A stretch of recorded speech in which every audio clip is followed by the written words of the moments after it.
Bem-vindos a esta nossa conversa sobre as ideias centrais de Jean-Jacques Rousseau, direto de O Contrato Social.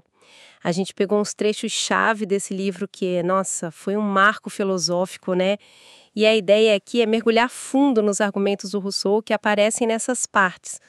Vamos falar de liberdade, pacto social, soberania, lei, governo e até daquela controvérsia e religião civil. Queremos ir fundo mesmo para entender bem o que ele estava propondo. E para começar, aquela frase famosa: o homem nasceu livre e em toda parte se encontra sob ferros. Como pode isso, né? E o que faria essas correntes serem aceitáveis? É um ponto de partida excelente. Rousseau, esse pensador lá de Genebra, século XVIII, ele tinha um jeito de escrever muito apaixonado, né? Não é à toa que influenciou tanto a Revolução Francesa. Ele nos joga na cara essa questão. Como saímos da natureza, livres, para viver em sociedade cheios de regras. Exatamente. Voltando a esse paradoxo, livre mas acorrentado. Como é que Rousseau explica essa passagem da liberdade natural para a vida social? E, mais importante, como ele defende que isso pode ser legítimo, que não é só perda. Olha, ele descreve uma mudança bem radical. Quando a gente entra no estado civil, perdemos a tal liberdade natural, que basicamente só tem limite na força de cada um, né? E também o direito ilimitado a pegar o que a gente quiser e conseguir. Parece uma perda grande, mas ele argumenta que os ganhos são maiores. A gente ganha a liberdade civil, que aí sim é limitada pela vontade geral, já vamos chegar nela. Ganhamos a garantia da propriedade, que vira algo legítimo, e o ponto crucial para ele, a liberdade moral. É essa liberdade moral que nos torna realmente donos de nós mesmos, sabe? Porque obedecer só aos nossos impulsos, aos apetites, é ser escravo. Mas obedecer à lei que nós mesmos criamos, isso sim é ser livre. É uma troca, né? Sai o instinto, entra a justiça. Sai o impulso físico, entra o dever. Ele diz que isso transforma um animal estúpido e limitado num ser inteligente, um homem. É forte. Uma transformação profunda mesmo. E o contrato social seria a ferramenta para isso acontecer, para estruturar essa nova forma de viver. Ele coloca o problema de um jeito muito direto. Como achar uma forma de associação que use a força de todo mundo para proteger cada pessoa e seus bens, mas que, ao mesmo tempo, cada um, se unindo a todos, continue obedecendo só a si mesmo e seja tão livre quanto antes. Nossa, parece um nó difícil de desatar, conciliar segurança e liberdade individual. É o desafio central. E a solução do Rousseau é bem drástica. A alienação total. Cada pessoa entrega tudo, todos os seus direitos, para a comunidade inteira. Parece assustador, né? Mas ele insiste que tem que ser total e sem reservas. Por quê? Primeiro, para garantir a igualdade. Se todo mundo dá tudo, a condição fica igual para todo mundo. Ninguém tem mais carta na manga. Segundo, para a união ser perfeita. Se alguém guardasse algum direito para si, poderia questionar as decisões da maioria. E aí não tem nenhum juiz para decidir. Voltaria o caos ou a tirania de quem guardou o direito, né? E terceiro, um ponto mais sutil. Como cada um se entrega a todos, na verdade não se entrega a ninguém em particular. Você recebe de volta o equivalente ao que deu, só que agora com a força do coletivo para proteger. Essa ideia de entregar direitos me leva direto para um ponto muito delicado: a escravidão. Rousseau critica pesado a ideia de que a guerra poderia dar o direito de escravizar alguém. Ele vai contra outros pensadores famosos da época nisso. Sim, ele desmonta esse argumento de um jeito bem lógico. Primeiro, ele diz: guerra não é uma briga de João contra Pedro, é uma relação de Estado contra Estado. As pessoas só são inimigas por acidente, tipo, enquanto são soldados armados. Segundo, lá no estado de natureza original, nem existiria guerra formal, paz formal, essas coisas de Estado. Terceiro, e aqui é o ponto-chave, você só tem o direito de matar o inimigo enquanto ele está lutando de armas na mão. Se ele se rende, larga as armas, ele volta a ser só um homem. Você não tem mais direito sobre a vida dele.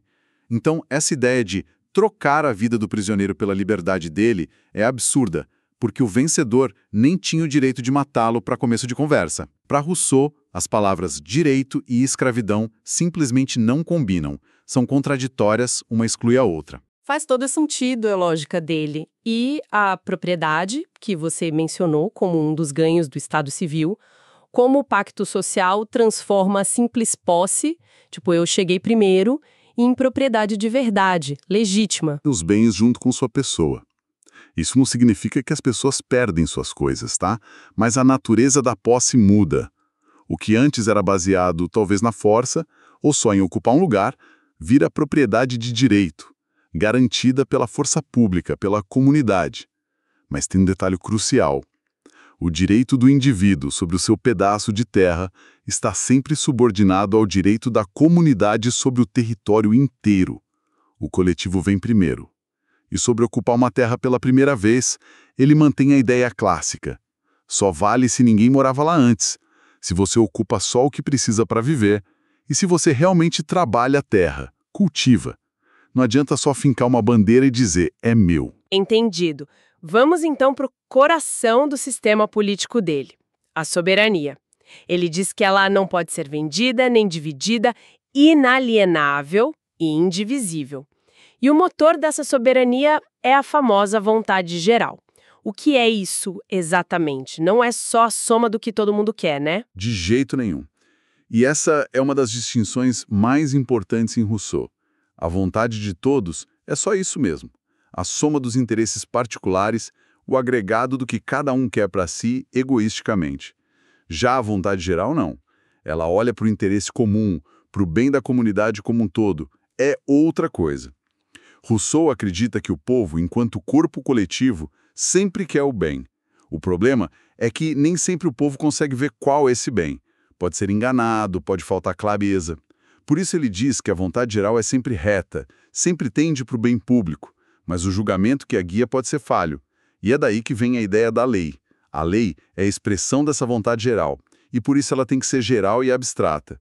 Ela trata os cidadãos como um corpo só, e as ações como tipos de ação, nunca uma pessoa específica ou um ato particular.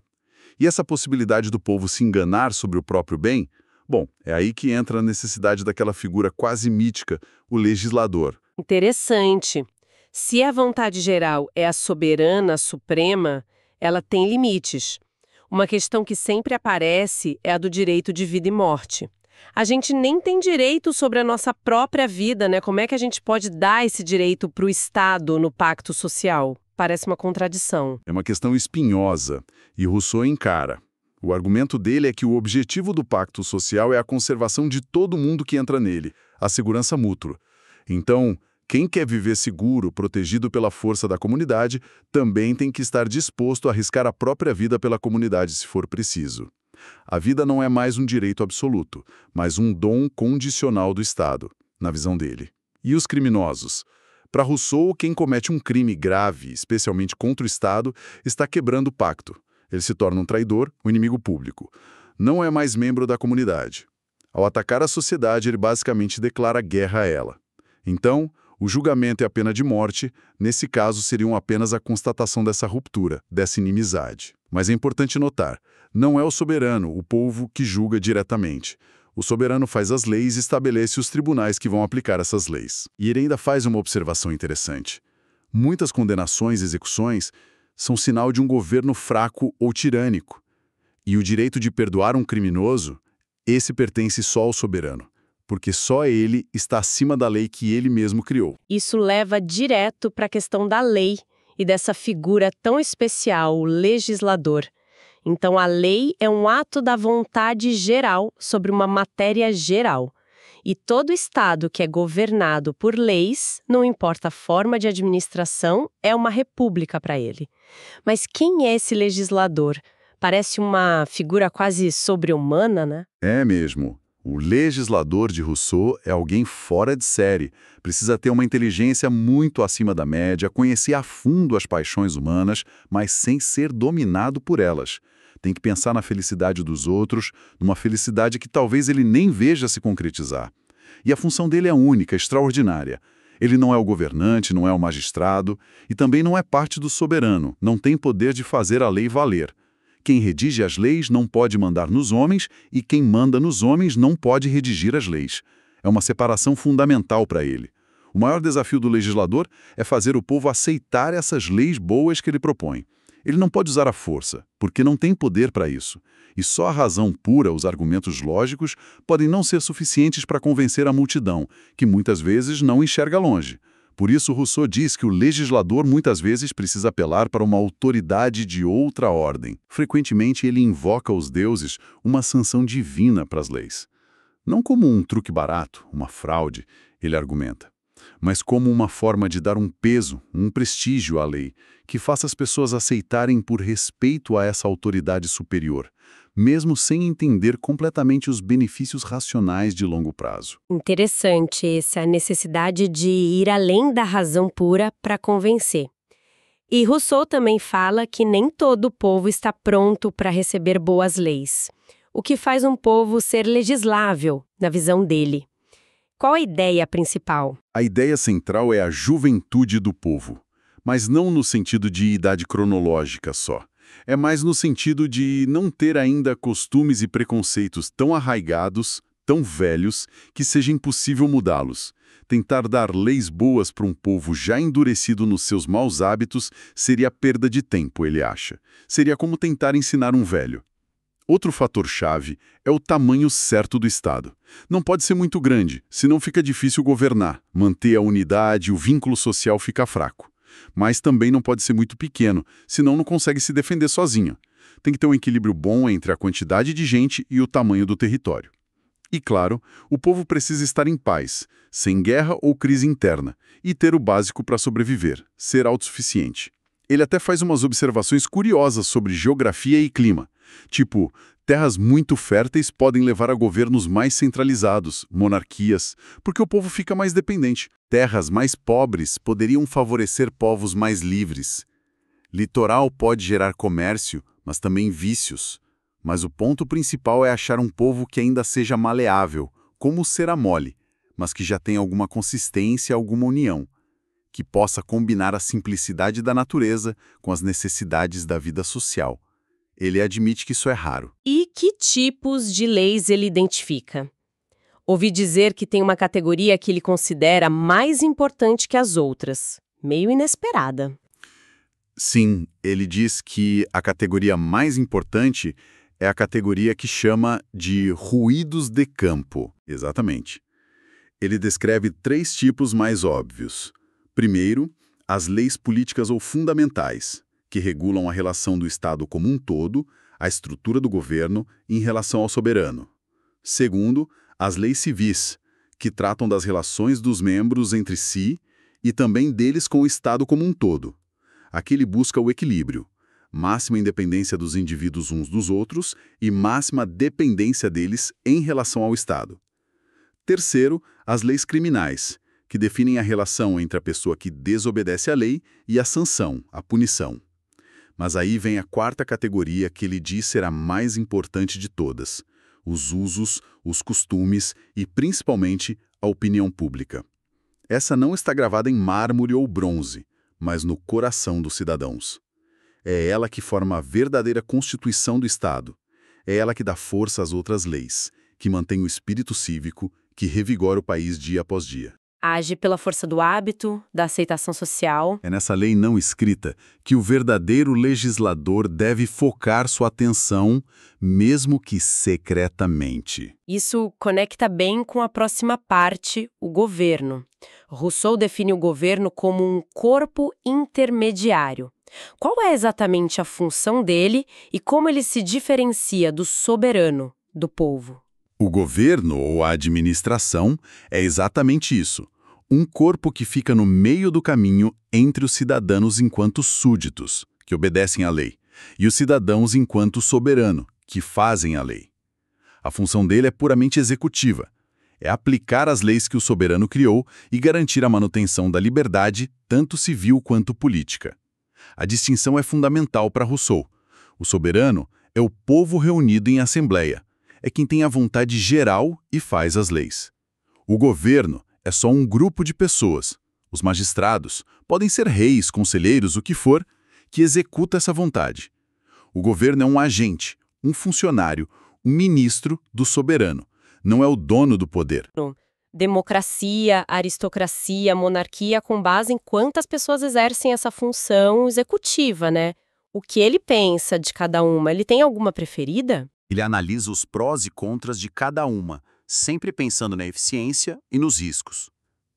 Democracia. Aqui, o soberano entrega o governo a todo o povo, ou a maior parte dele. Na prática, o legislativo e o executivo se misturam muito. Ele acha que só funciona bem em estados muito pequenos, com costumes muito simples, onde haja muita igualdade entre as pessoas.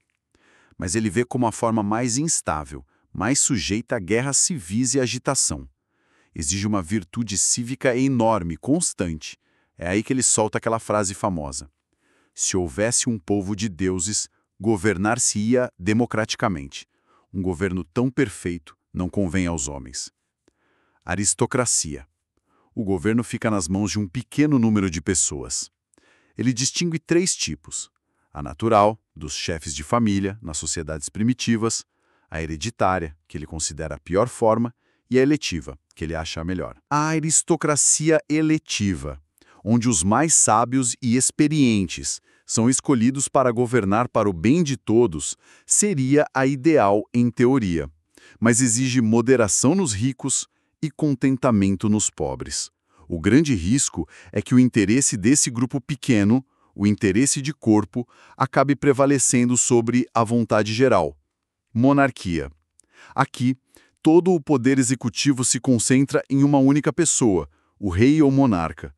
Tem a vantagem de concentrar a força, de ser potencialmente mais vigoroso e rápido nas decisões, mas é também onde o risco da vontade particular do governante dominar completamente é maior. Rousseau critica muito os problemas da sucessão, disputas, regências, a péssima educação que os príncipes geralmente recebem, aprendem a mandar, não a obedecer ou a buscar o bem comum, e a tendência natural da monarquia à opressão, especialmente se não houver outros corpos intermediários, como a nobreza, para limitar o poder real. Então, pelo visto, não existe uma forma de governo que seja a melhor em absoluto para ele. E se não tem uma forma ideal única, como a gente pode saber se um governo, seja ele qual for, está indo bem, está cumprindo o seu papel? Exatamente. Ele é bem relativista quanto à forma de governo. O que é melhor depende do povo, do tamanho do país, do clima, dos costumes. Não tem receita de bolo. O mesmo governo pode ser ótimo para um lugar e péssimo para outro. Mas, para saber se o governo está sendo bom na prática, independente da sua forma, ele dá um critério principal, quase que biológico: a conservação e a prosperidade dos membros da sociedade.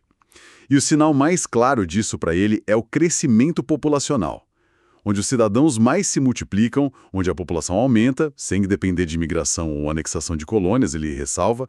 Aí está o sinal de um bom governo, porque para ele isso indica que as condições de vida são boas e seguras. Mas ele também alerta que todo governo, por natureza, tende a se degenerar, a se corromper. É um destino inevitável, então. Sim, ele vê isso como uma tendência natural, quase uma lei da física política. O governo, por ter seus próprios interesses enquanto grupo, a tal vontade de corpo, está sempre fazendo um esforço contra a vontade geral do soberano. É uma tensão constante. Eventualmente, essa tensão leva o governo a tentar usurpar a soberania, a tomar para si o poder de fazer leis. Quando isso acontece, o pacto social se rompe e o Estado se altera ou se dissolve. Ele descreve como cada forma degenera. A democracia cai na anarquia ou no governo da multidão desordenada, oclocracia. A aristocracia vira oligarquia, governo de poucos ricos ou poderosos em benefício próprio. E a monarquia, ou realeza, vira tirania, quando o rei usurpa o poder soberano ou governa só por sua vontade particular. Ele compara o corpo político ao corpo humano. A morte é inevitável. Mas assim como uma pessoa pode ter uma constituição robusta que a faz viver mais, um Estado com uma boa constituição, especialmente com o poder legislativo forte, que ele chama de coração do Estado, pode resistir à degeneração por mais tempo. E como se luta contra essa tendência? Como se pode manter a autoridade do soberano, do povo, sempre viva e ativa? O principal remédio que ele propõe são as assembleias populares periódicas e fixas. O povo tem que se reunir regularmente, por direito, sem precisar ser convocado pelo governo. Nessas assembleias, o povo exerce diretamente sua soberania. E um ponto muito importante: no momento em que a Assembleia do Povo se inicia, todo o poder do governo é suspenso. A função executiva cessa temporariamente. Isso serve para lembrar quem realmente manda, para reafirmar a supremacia do soberano. E é aqui que entra uma das críticas mais famosas e contundentes de Rousseau. Ele é radicalmente contra a ideia de representação política, especialmente no poder legislativo. Para ele, a vontade geral não pode ser representada por outra pessoa. Ela tem que ser exercida diretamente pelo próprio povo. A soberania não se delega. Usar deputados ou representantes para fazer as leis é um sinal de fraqueza cívica, de que o amor pela pátria esfriou, de que as pessoas preferem pagar impostos, dinheiro, a servir pessoalmente ao Estado. Ele chega a ironizar o povo inglês, dizendo que ele só se acha livre nos dias de eleição dos membros do parlamento. Depois que elegem, voltam a ser escravos, pois entregaram sua soberania. Falando em exercer a soberania diretamente, como funciona o voto na prática? O pacto social inicial precisa de unanimidade, todo mundo tem que concordar em entrar. Mas e depois, para as outras leis, vale a regra da maioria? Como que a pessoa que votou contra uma lei e perdeu continua sendo livre na visão dele? Isso parece contraintuitivo. É uma lógica bem particular a dele e bem sutil. Funciona assim: quando você entra no pacto social, e ele considera que você faz isso tacitamente, só por morar no território, você concorda não só com o pacto em si, mas com o princípio fundamental que o rege, a vontade geral. Você concorda que a vontade geral é a sua própria vontade enquanto cidadão que busca o bem comum. Então, quando uma lei é proposta na Assembleia, a pergunta que está sendo feita a cada cidadão não é: você aprova ou desaprova esta lei porque gosta dela, mas sim: esta proposta está de acordo ou não com a vontade geral? Se a maioria vota sim e você votou não, isso não significa que a sua vontade foi contrariada. Significa apenas que você estava enganado sobre qual era a vontade geral naquele assunto específico. A maioria viu melhor que você. Como a sua vontade mais profunda enquanto cidadão é sempre seguir a vontade geral, porque é isso que te faz livre e membro do corpo político, ao se submeter à decisão da maioria, você está, na verdade, realizando a sua própria vontade verdadeira, a de seguir a vontade geral, e, portanto, permanecendo livre. É complexo, eu sei, mas é central para ele conseguir conciliar a regra da maioria com a liberdade individual dentro do pacto. Ele usa muito o exemplo de Roma antiga para ilustrar as ideias dele. Sem precisar entrar em todos os detalhes dos comícios, das assembleias romanas, qual é o ponto principal que ele quer mostrar com esses exemplos? Roma é um laboratório para ele. Ele usa os comícios para mostrar como a forma de organizar o povo para votar, a forma de contar os votos, tinham consequências políticas gigantescas. Não era só um detalhe técnico. Ele mostra como Roma passou de um sistema inicial baseado nas linhagens familiares, as cúrias, para um sistema baseado na riqueza e no equipamento militar, as centúrias, com a reforma de Sérvio Túlio, e depois para um sistema baseado no local de moradia, as tribos. Cada mudança alterava radicalmente qual grupo social tinha mais peso nas decisões. A divisão por centúrias, por exemplo, dava muito mais poder aos ricos e aos soldados veteranos, controlando a influência da turba urbana mais pobre. Já os comícios por tribos eram mais democráticos. Ele também discute a mudança do voto público falado em voz alta para o voto secreto, usando tabuinhas. Ele reconhece que o voto secreto surgiu para coibir a compra de votos e a intimidação dos mais fracos pelos poderosos. Mas ele lamenta essa mudança porque via o voto público original como um sinal de honestidade cívica, onde cada um assumia sua posição perante a comunidade. O voto secreto para ele era um sintoma de que a virtude já estava se perdendo em Roma. Interessante essa análise. E além das assembleias, ele fala de umas magistraturas meio diferentes, extraordinárias, como o tribunato, a ditadura, a censura. Qual era a função delas nesse esquema? Eram mecanismos para situações especiais, ou para tentar manter o equilíbrio do sistema, que ele via como sempre frágil.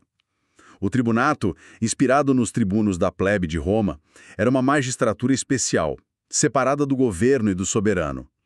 A função dele não era governar nem fazer leis, mas sim proteger a Constituição. Ele podia vetar atos do governo que fossem contra a lei ou até mesmo vetar propostas do soberano, do povo, se fossem prejudiciais. Era um guardião, um poder de freio, mas muito perigoso se ele mesmo tentasse usurpar o poder executivo. Aí viraria tirania. A ditadura, também inspirada em Roma, era um recurso extremo, só para momentos de crise gravíssima, quando a própria sobrevivência do Estado estava em jogo. Nesses casos, podia-se nomear um ditador com poderes extraordinários, que poderia até suspender temporariamente as leis para tomar as medidas urgentes necessárias para salvar a pátria. Mas Rousseau alerta: isso é muito arriscado. A ditadura tinha que ter um prazo curtíssimo, improrrogável. E o ditador não podia ter o poder de fazer novas leis, só de agir. Se abusada, era o caminho mais rápido para a tirania. E a censura, inspirada nos censores romanos, não era um tribunal para julgar crimes, mas sim a expressão do julgamento público sobre os costumes, sobre a moralidade da sociedade. O censor declarava opinião pública, ajudava a manter os bons costumes, aplicando a arma da vergonha ou do prestígio social. Mas ele não criava a moralidade, apenas a aplicava.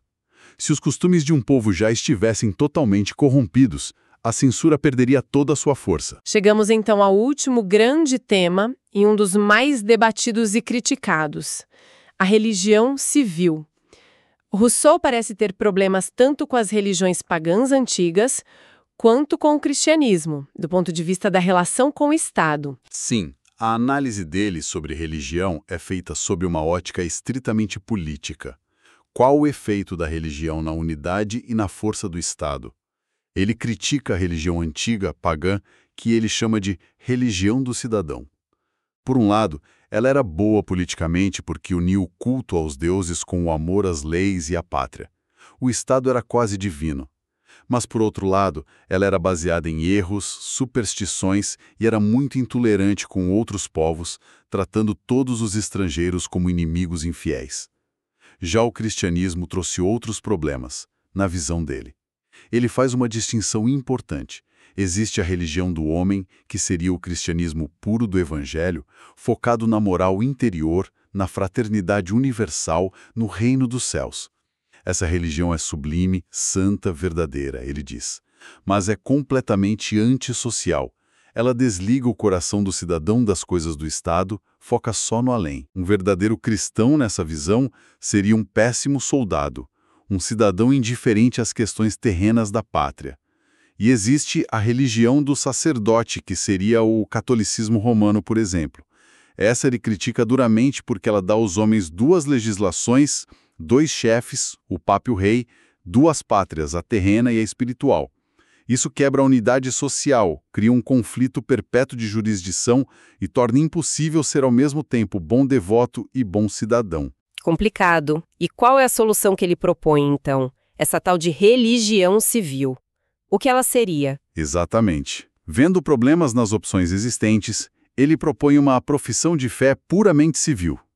Não é uma religião no sentido teológico profundo, mas um conjunto mínimo de crenças que o soberano, o Estado, considera essenciais para que a sociedade funcione, para que os cidadãos sejam confiáveis e cumpram seus deveres. Os dogmas dessa religião civil são poucos e simples, dogmas positivos. A existência de uma divindade poderosa, inteligente, benfeitora, que prevê e provê, a crença numa vida futura, a felicidade dos justos e o castigo dos maus, e, crucialmente, a santidade do contrato social e das leis. E tem um único dogma negativo: a intolerância. Ou seja, o Estado não pode tolerar a intolerância religiosa. O foco não é salvar almas, mas garantir os sentimentos de sociabilidade, a base moral mínima para a convivência no Estado. Mas as consequências para quem não segue esses dogmas parecem muito severas. Ele fala em banimento ou até pena de morte? Sim, e essa é talvez a parte mais chocante e criticada de Rousseau. Ele é inflexível aqui. O Estado não pode obrigar ninguém a crer nesses dogmas internamente, mas ele pode banir do Estado qualquer um que declare não acreditar neles. E o motivo não seria impiedade ou heresia, mas sim o fato dessa pessoa ser considerada insociável, incapaz de amar sinceramente as leis, a justiça e de sacrificar a própria vida pelo dever se necessário. Alguém em quem a sociedade não pode confiar. E pior ainda, se alguém declara publicamente que aceita esses dogmas da religião civil, mas depois age na vida prática como se não acreditasse neles, por exemplo, cometendo crimes que mostram desprezo pela justiça ou pela santidade do contrato, essa pessoa deveria ser punida com a morte. Não por ser ímpio, mas por ter cometido o pior dos crimes: mentir perante as leis, enganar a comunidade. E ele reforça a questão da intolerância. O Estado deve tolerar todas as religiões que também toleram as outras, desde que os dogmas delas não sejam contrários aos deveres do cidadão. Mas aquela religião que ousa dizer, fora da igreja não há salvação, não pode ser tolerada. Quem prega isso deve ser expulso do Estado porque essa crença torna impossível a paz civil e a convivência com quem pensa diferente. Uau! Intenso. Bom, nós cobrimos muito terreno hoje, hein? Fomos da liberdade natural perdida e, segundo Rousseau, recuperada de forma superior no Pacto Social. Passamos pela soberania do povo expressa na vontade geral, pelos desafios e perigos do governo como executor dessa vontade. Vimos os mecanismos para tentar manter o Estado vivo com os exemplos de Roma e chegamos nessa ideia complexa e francamente bem dura da religião civil como base para a cidadania. Então, para a gente ir amarrando as pontas, o que tudo isso significa, afinal? Olha, significa que Rousseau nos apresenta uma visão da política que é ao mesmo tempo radicalmente democrática, porque a legitimidade vem toda do povo, da vontade geral, mas também extremamente exigente com o cidadão. A liberdade verdadeira para ele não é fazer o que quiser, mas participar ativamente da criação das leis que todos vão obedecer. É se identificar com o bem comum. Isso exige um compromisso muito profundo com o coletivo. E isso deixa uma questão no ar, que eu acho que é muito relevante para a gente pensar hoje. Rousseau enfatiza tanto a unidade, a coesão, a supremacia da vontade geral, a ponto de defender essa alienação total de direitos à comunidade. Como é que a gente pode, nas nossas sociedades atuais, que são tão diversas, tão plurais, com tantas visões de mundo diferentes, equilibrar essa busca legítima por um bem comum, por uma unidade social, com a necessidade também fundamental de proteger os direitos das minorias, de proteger as vozes dissidentes, aquelas opiniões individuais que podem, por algum motivo, ir contra o que a maioria pensa ou quer em um determinado momento. É uma tensão difícil de resolver. Uma tensão fundamental mesmo, que continua nos desafiando.